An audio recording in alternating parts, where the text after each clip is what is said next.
Ladies and gentlemen, what's going on? Once again, I'm Nev from Nev's Tech Bits, and today I want to talk about a little piece of news that I found on the Electronic Frontier Foundation.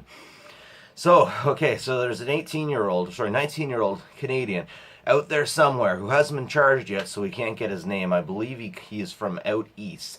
Anyways, what he was doing is he was interested in information, and I think that he's a digital data hoarder like some people. And what he was doing is he was going to Freedom of Information pages. He was getting information. He was collecting information. And he noticed something.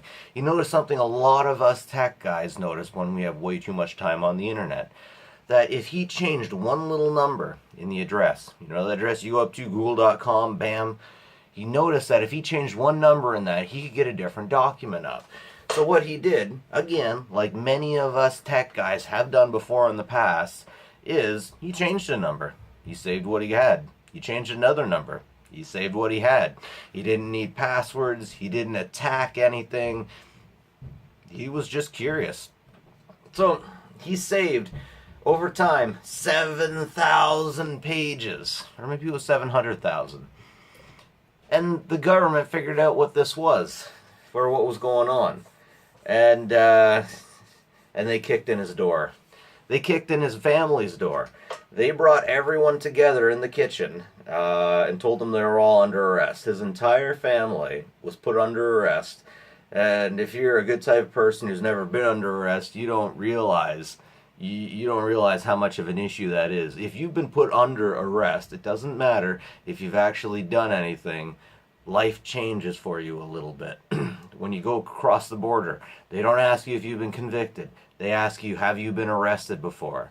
So this is going to screw things up. Anyways, they took away all the computers. Kid isn't allowed to touch computers. They took his dad's computer. They took every piece of digital hardware in the house. And so I kind of get that part, but not under these circumstances. Not under these circumstances. So what this kid did is, at the address, it would have been, let's say, freedomofin.gov/something/90210, let's say 90210. This kid changed it to 90211, got another document. 90212, got another document. 90213, got another document.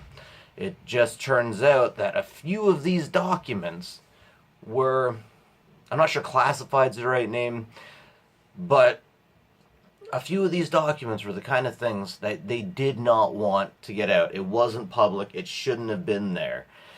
And because of that, this kid is in a lot of trouble. Now, this stuff, now that I'm getting older, this stuff really pisses me off, because it feels like when I was back in high school, people could make up rules. The administration could make up rules at the drop of a hat. They could make up rules about stuff that they shouldn't even made up rules about.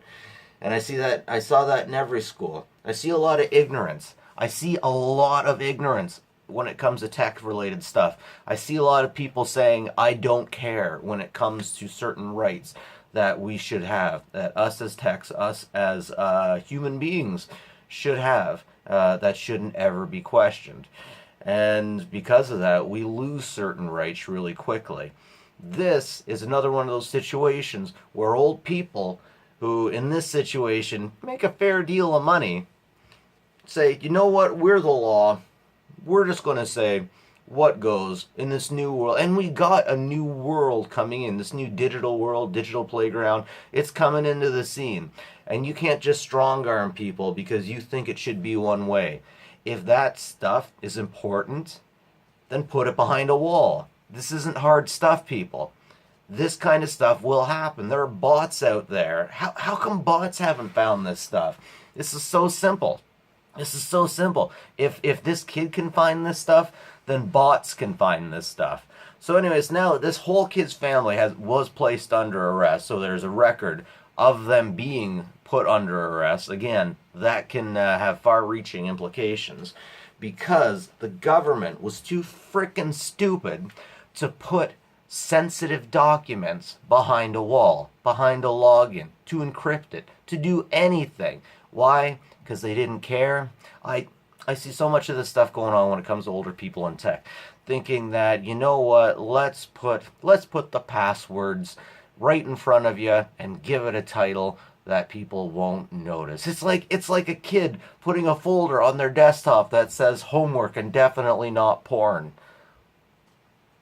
Like, come on, people. There's certain things that happen in tech that this tech was set up and monitored by people who have huge freaking egos, that think they know and can do everything, and that are basically just tyrants, honestly. Now, I don't use the word tyrants or tyranny lightly, but I see a lot of freaking tyranny when it comes to some of the older guard of computer guys that have just gotten too bloody lazy to do their jobs.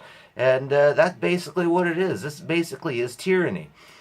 Now, in a situation like, yeah, it sounds like a cartoon villain kind of thing, but in this situation, the government did not do their due diligence, and because of that, some hacker kid could do something.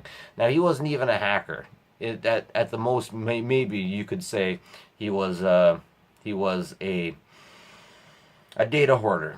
But he definitely wasn't a hacker. You know what? These days, if you can launch a good spear phishing attack, they call you a hacker. But I would say, by the definition of hackers, that this kid was just kind of poking around. He didn't have any malicious intent. He wasn't a black-hatted guy, and the government came down really hard on him. When really the government should be taking a look at what they do, how they set things up, and how they can make this not happen again. I don't know if they have changed things, but they damn well better change things soon, because as soon as someone figures out exactly what webpage they were going to, all that information, they will throw bots at this stuff to collect all that information, and these guys are going to be behind 7 proxies, and we will not find them. So this stuff, it can't stand, man. It can't stand. But man, I gotta tell you, I get so frustrated when it comes to old people and technology who think they know everything. Even old techs who think they know everything, that think that whatever they do is frickin' gold and they never need to do anything. It's like we got these echo chambers where everyone is just they're there and they want people to tell them the same stuff that they say. I swear to God, we've lost a lot of good tech in these echo chambers. But man, it's like, don't arrest the kid. Give him a frickin' medal and slap the person that made the website on the face. Jeez. Anyways, that's it for me. Nev from Nev's Tech Bits. Have a good one, folks.